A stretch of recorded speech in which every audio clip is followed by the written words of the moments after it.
And we're lucky to have heard that original recording of a young lady in 1534 gargling some gorgeous homemade mouthwash.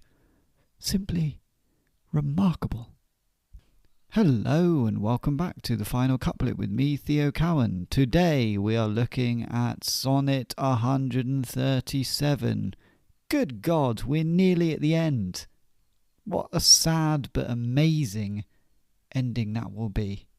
I'm looking forward to it, and I've actually really enjoyed these last 10 or so sonnets. I think they've been spicy.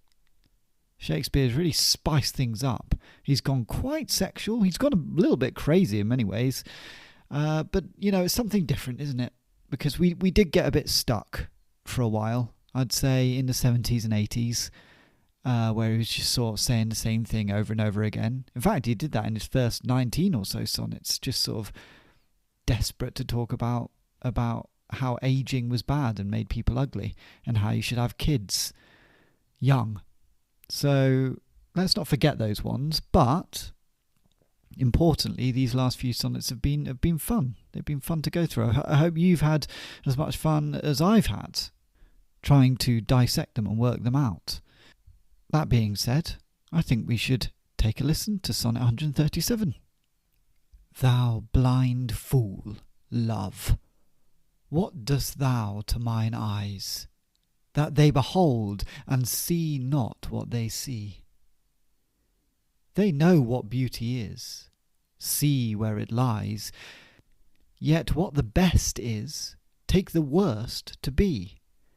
If eyes, corrupt by over-partial looks, be anchored in the bay where all men ride, why of eyes' falsehood hast thou forged hooks, whereto the judgment of my heart is tied? Why should my heart think that a several plot, which my heart knows the wide world's commonplace? Or mine eyes, seeing this, say this is not, to put fair truth upon so foul a face?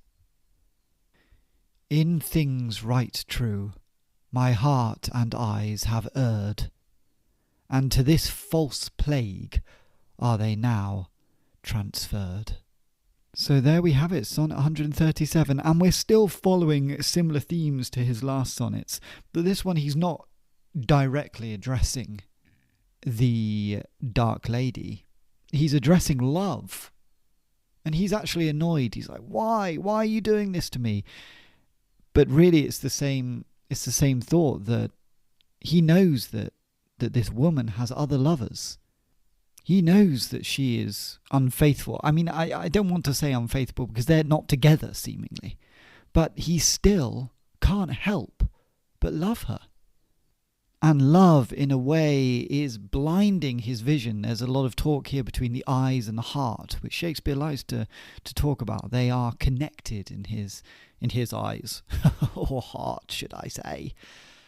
And love here is, Shakespeare is saying, distorting his vision and causing him to believe that this sort of dishonest woman is fair and beautiful. He's in a frustrating situation. I think we're sort of talking about dishonest here, as I mentioned earlier, but I don't know. I mean, it doesn't seem like she's being dishonest. She sort of seems like she's been quite open about having other lovers, and that's not dishonest in a way.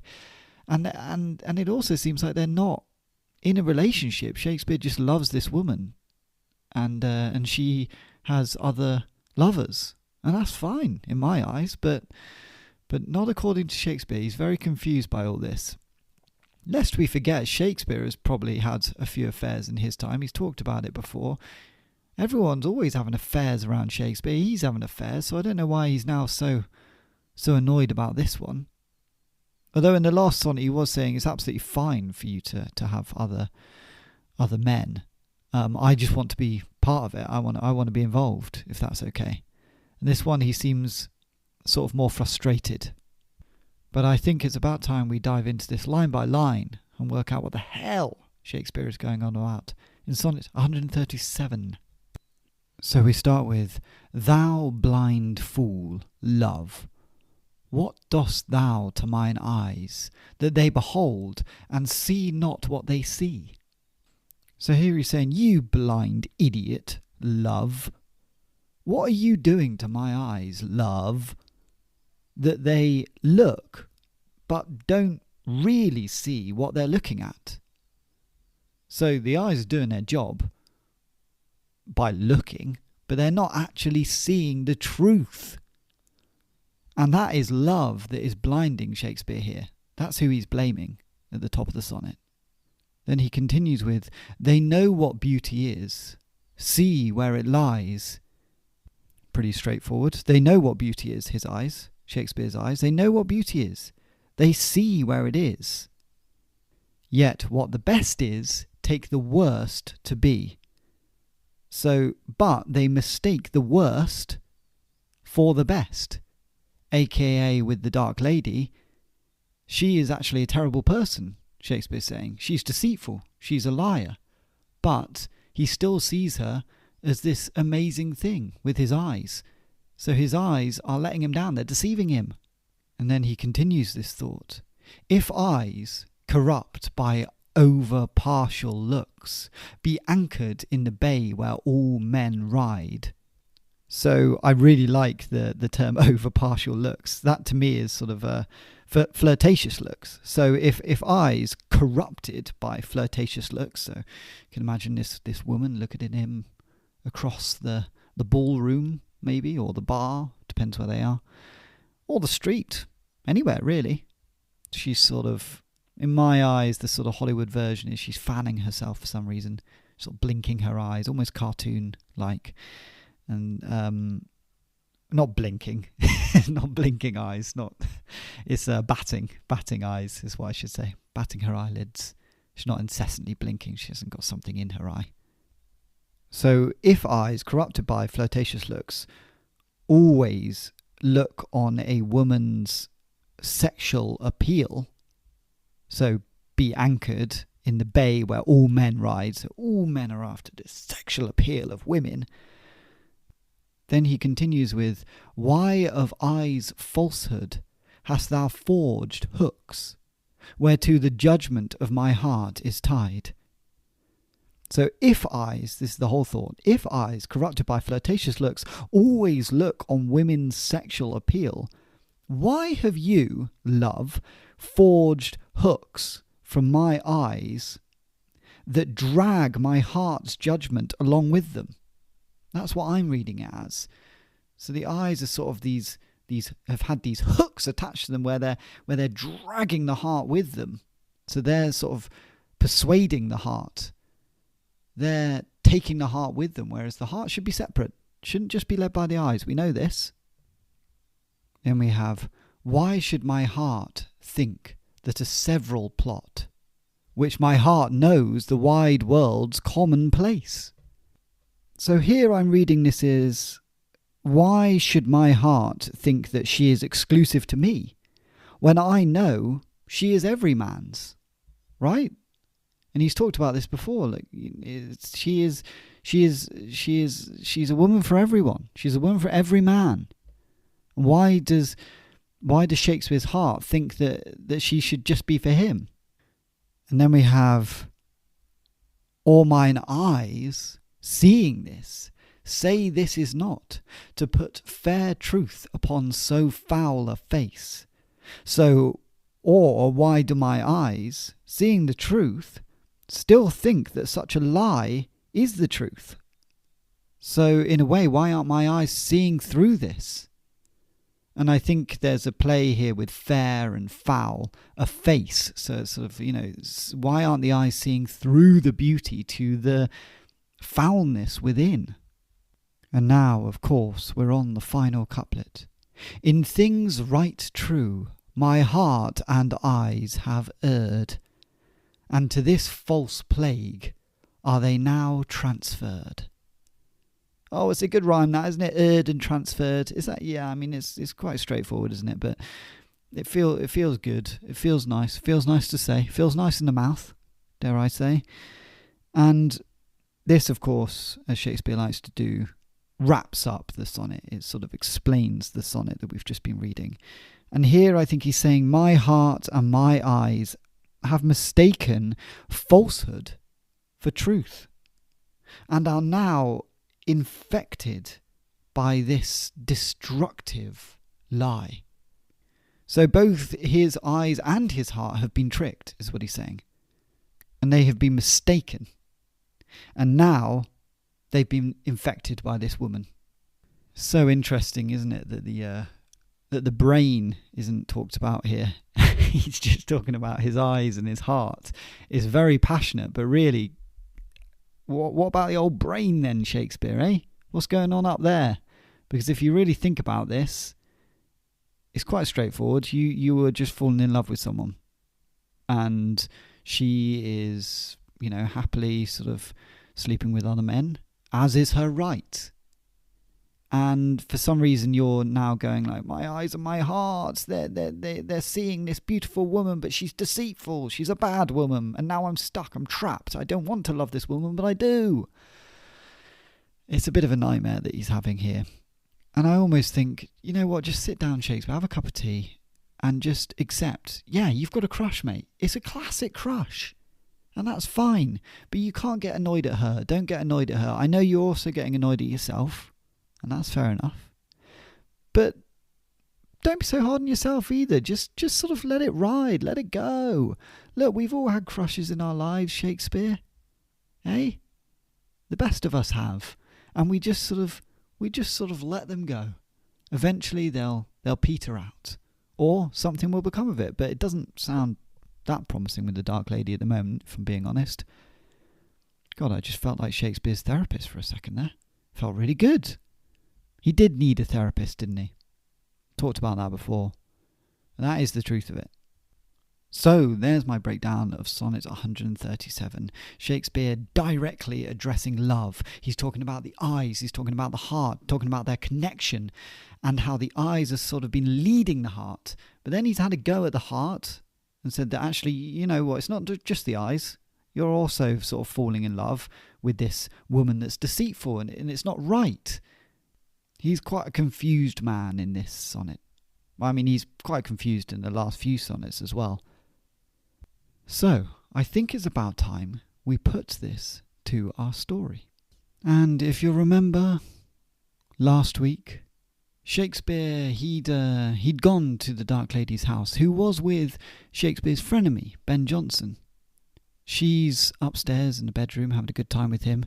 She also has a husband, let's not forget that. But the husband seems absolutely fine with the Dark Lady's escapades. Seems like they have an open relationship, which is nice.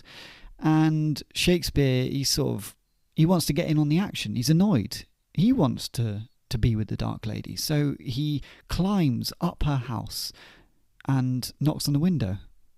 Ben Jonson's there making love to the Dark Lady.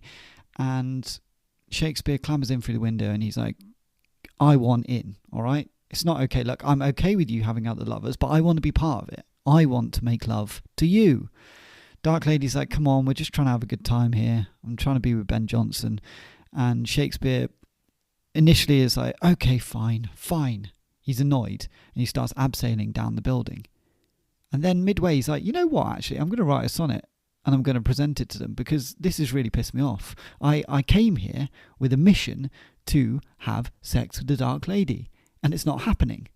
So he writes Sonnet 136, still dangling off this building, and he climbs back up and shouts Sonnet 136 through the window. And if you remember, Sonnet 136 was all about a play on William's name, Will Shakespeare. He ended by saying his own name, and he was basically saying, look, what is one more man gonna do, eh? Let me in, get me invited inside you in many ways, which is, quite a gross thing to say, but let's be honest, he was asking to be inside her. There was a lot of sexual innuendos and play on sexual organs. So that's where we left them. He was shouting that through the window at the pair of them that were just trying to have a good time.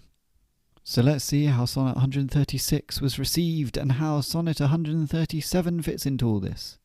Shakespeare finishes reading Sonnet 136 through the window to the Dark Lady and Ben Jonson.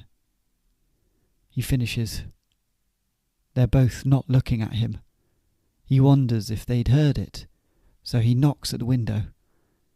They keep looking away. Eventually, he puts his fist through the window. It shatters. He goes, "Oh God, sorry, I didn't quite mean to hit it that hard. I just, did you hear my sonnet, or was the double glazing too much to hear?" The Dark Lady looks at him furiously. "Not only have you climbed up my building without my consent, but now you've broken my window. Do you know how much it is to replace double glazing in London? It's a nightmare, especially with these lovely wooden frames, none of that PVC nonsense." And Shakespeare said, I truly am sorry. I just needed to know that you'd heard my sonnet." And she said, "Yes, we both heard your sonnet, William, if that is your real name." "Yeah, of course it's my real name. I literally just told you a whole sonnet about my name being William." And she said, "Yeah, okay, mate. I think you better leave." Ben Jonson looks at him and goes, "Yeah, Will, to be fair, you have been a bit weird. I think you should leave now." And Shakespeare says, "But I just love you. I love you. And I know I shouldn't because you're being all deceitful and weird and sleeping with other men, but I just do." And she said, "I'm not being deceitful, William.